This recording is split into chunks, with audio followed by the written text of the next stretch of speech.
আসসালামু আলাইকুম, সবাইকে আমন্ত্রণ জানাচ্ছি আমার দেশ টপ নিউজে। সঙ্গে আছে আমি হুমায়রা নাওচিন। শুরুতেই জানাবো সংবাদ শিরোনাম। হাসিনার কর্মকাণ্ডে বাংলাদেশ ভারত সম্পর্কে চির ধরতে পারে ত্রিবেদীকে হুমায়ুন। ধরুন সরকার দায়িত্ব ছেড়ে দিল, তারপর কে দেশ চালাবে? কে আছে দেখান, বললেন রাশেদ খান। গুমে শাস্তি যাবজ্জীবন, মন্ত্রিসভায় চূড়ান্ত অনুমোদন। কাল ঢাকা আসছেন মার্কিন প্যাসিফিক ফ্লিট কমান্ডার। হাম উপসর্গে মৃত্যু 850 ছুঁই ছুঁই।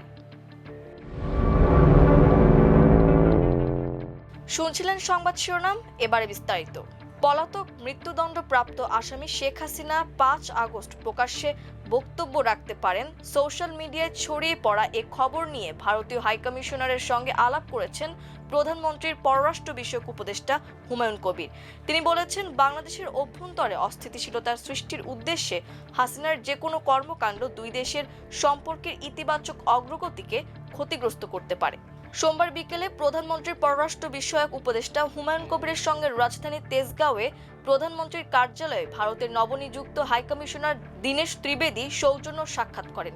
সাক্ষাৎকালে বাংলাদেশ ও ভারতের মধ্যে বিদ্যমান দ্বিপাক্ষিক সম্পর্কের বিভিন্ন দিক এবং পারস্পরিক স্বার্থ সংশ্লিষ্ট বিষয় নিয়ে আলোচনা হয়। পারস্পরিক শ্রদ্ধা, আস্থা ও অভিন্ন স্বার্থের ভিত্তিতে দ্বিপাক্ষিক সম্পর্ককে আরও জোরদার এবং সামনের দিকে এগিয়ে নেওয়ার বিষয়ে তারা আশাবাদ ব্যক্ত করেন। পররাষ্ট্র মন্ত্রণালয়ের জনসংযোগ কর্মকর্তা মোহাম্মদ কামরুল ইসলাম ভূঁইয়া এ তথ্য জানান। পলাতক মৃত্যুদণ্ডপ্রাপ্ত আসামি শেখ হাসিনা 5 আগস্ট প্রকাশ্যে বক্তব্য রাখতে পারেন। সোশ্যাল মিডিয়ায় ছড়িয়ে পড়া এই খবরটিও পররাষ্ট্র উপদেষ্টা এবং হাইকমিশনারের আলোচনায় উঠে আসে। এ বিষয়ে পররাষ্ট্র উপদেষ্টা হাইকমিশনারকে জানান, পলাতক শেখ হাসিনা সহ কার্যক্রম নিষিদ্ধ সংগঠনের কোনো ব্যক্তি যেন ভারতের ভূখণ্ড ব্যবহার করে রাজনৈতিক বক্তব্য প্রদান বা বাংলাদেশের অভ্যন্তরে অস্থিতিশীলতা সৃষ্টির উদ্দেশ্যে কোনো কর্মকাণ্ড পরিচালনা করতে না পারে সে বিষয়ে ভারতের সহযোগিতা প্রত্যাশা করে বাংলাদেশ। তিনি উল্লেখ করেন, এ ধরনের কার্যক্রম দ্বিপাক্ষিক সম্পর্কের ইতিবাচক অগ্রগতিকে ক্ষতিগ্রস্ত করতে পারে। ভারতের হাইকমিশনার বিষয়টি যথাযথভাবে বিবেচনা করে প্রয়োজনীয় খোঁজ খবর নেওয়া এবং এ বিষয়ে সচেষ্ট থাকার আশ্বাস দেন। উভয় পক্ষ নিয়মিত সংলাপ ও গঠনমূলক সম্পৃক্ততা অব্যাহত রাখার উপর গুরুত্ব আরোপ করে এবং পারস্পরিক আস্থা ও আলোচনার মাধ্যমে সব বিষয়ে দীর্ঘমেয়াদী ও টেকসই সমাধান অর্জন সম্ভব বলে আশাবাদ ব্যক্ত করেন। প্রবাসী কল্যাণ ও বৈদেশিক কর্মসংস্থান প্রতিমন্ত্রী নুরুল হক নূর বলেছেন, এই মুহূর্তে আন্দোলন সংগ্রামের রাজনীতি জনগণ পছন্দ করছে না, কারণ 17 বছরের দৈত্য দানব ফ্যাসিবাদ জনগণ হটিয়েছে। এখন একটি সরকারের 6 মাসও পূর্ণ হয়নি, এর মধ্যেই সরকার বিরোধী আন্দোলন সংগ্রামের ডাক দেওয়া হচ্ছে। তিনি প্রশ্ন রেখে বলেন, ধরেন সরকার দায়িত্ব ছেড়ে দিল, তারপর কে দেশ ও রাষ্ট্র চালাবে? কে আছে দেখান। এই মুহূর্তে এমন একটি জিওপলিটিক্যাল ক্রাইসিসে বাংলাদেশকে লিড দেওয়ার মতো বিএনপি সরকার ছাড়া কোনো বিকল্প নেই। সোমবার বিকেলে ঢাকা কলেজ অডিটোরিয়ামে অগ্নিঝরা জুলাই সংগ্রামের সুর শীর্ষক আলোচনা সভায় প্রধান অতিথির বক্তব্যে একথা বলেন তিনি। এ সময় নূর বলেন, আমি প্রতিমন্ত্রী রয়েছি বলে বিএনপির দালালি করছি, বিষয়টি এমন নয়। ইন্টারিম গভর্নমেন্টের সময় আমি বিষয়গুলো কাছ থেকে দেখেছি। অর্থমন্ত্রী, পরিকল্পনা মন্ত্রী, বিদ্যুৎ ও জ্বালানি মন্ত্রী এবং প্রধানমন্ত্রীকে প্রশংসা করতেই হবে। তাদের প্রচেষ্টাতেই এটি সম্ভব হয়েছে, কারণ আমরা আতঙ্কে ছিলাম যে একটি বড় সংকট তৈরি হতে পারে। গুম প্রতিরোধ ও প্রতিকার আইন 2026-এর খসড়া লেজিসলেটিভ ও সংসদ বিষয়ক বিভাগের ভেটিং সাপেক্ষে চূড়ান্ত অনুমোদন দিয়েছে মন্ত্রিসভা। গুমের অপরাধের জন্য সর্বোচ্চ যাবজ্জীবন কারাদণ্ড এবং অর্থদণ্ডের বিধান রাখা হয়েছে।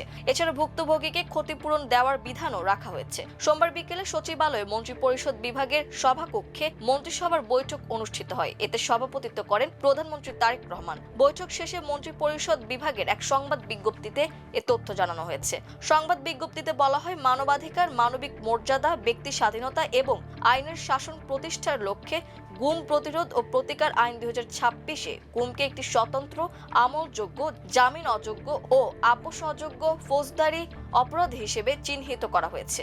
এ আইন গুম প্রতিরোধ, দায়ী ব্যক্তিদের বিচার, গুম হওয়া ব্যক্তির সন্ধান এবং ভুক্তভোগী ও তাদের পরিবারের অধিকার, ক্ষতিপূরণ ও পুনর্বাসন নিশ্চিত করার একটি সমন্বিত আইনগত কাঠামো প্রতিষ্ঠা করবে। 3 দিনের সরকারি সফরে বাংলাদেশে আসছেন মার্কিন Pacific Fleet Commander Admiral Steve Keller. আগামীকাল মঙ্গলবার ঢাকায় আসবেন তিনি। সোমবার ঢাকার যুক্তরাষ্ট্র দূতাবাসের ভারপ্রাপ্ত মুখপাত্র মারা বার্ড বিবৃতিতে এই তথ্য জানিয়েছেন। বিবৃতিতে বলা হয়, সফরে অ্যাডমিরাল কেলার বাংলাদেশের জ্যেষ্ঠ সরকারি কর্মকর্তাদের সঙ্গে একাধিক বৈঠকে অংশ নেবেন। এসব বৈঠকে যুক্তরাষ্ট্র বাংলাদেশ প্রতিরক্ষা অংশীদারত্ব এবং সামুদ্রিক নিরাপত্তা নিয়ে আলোচনা হবে। এছাড়া মানবিক সহায়তা, দুর্যোগ মোকাবিলা ও পেশাগত সামরিক শিক্ষায় দুই দেশের দ্বিপক্ষীয় সহযোগিতা আরও বাড়ানোর বিষয়েও আলোচনা হবে।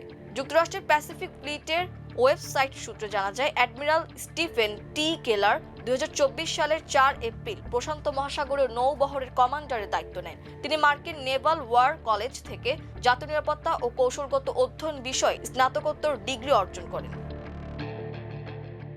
দেশে একদিনে হামির উপসর্গ নিয়ে আরও 3 জনের মৃত্যু হয়েছে। এ নিয়ে গত 15 মার্চ থেকে এ পর্যন্ত হামে আক্রান্ত হয়ে ও হামির উপসর্গ নিয়ে মোট 847 জনের মৃত্যু হলো। এর মধ্যে হামির উপসর্গ নিয়ে 751 জন মারা গেছে, আর হামে মারা গেছে 96 জন। আজ সোমবার স্বাস্থ্য অধিদপ্তর জানায়, এ পর্যন্ত হামির উপসর্গ নিয়ে সবচেয়ে বেশি 326 জন মারা গেছে ঢাকা বিভাগে। এরপরেই রয়েছে সিলেট বিভাগ, সেখানে মারা গেছে 113 জন। এছাড়াও রাজশাহীতে 91, ময়মনসিংহে 71, চট্টগ্রামে 61, বরিশালে 45, খুলনায় 32 ও রংপুর বিভাগে 12 জন মারা গেছে। এই ছিল আমার দেশ টপ নিউজে। এতক্ষণ আমাদের সঙ্গে থাকার জন্য অসংখ্য ধন্যবাদ। আল্লাহ হাফেজ।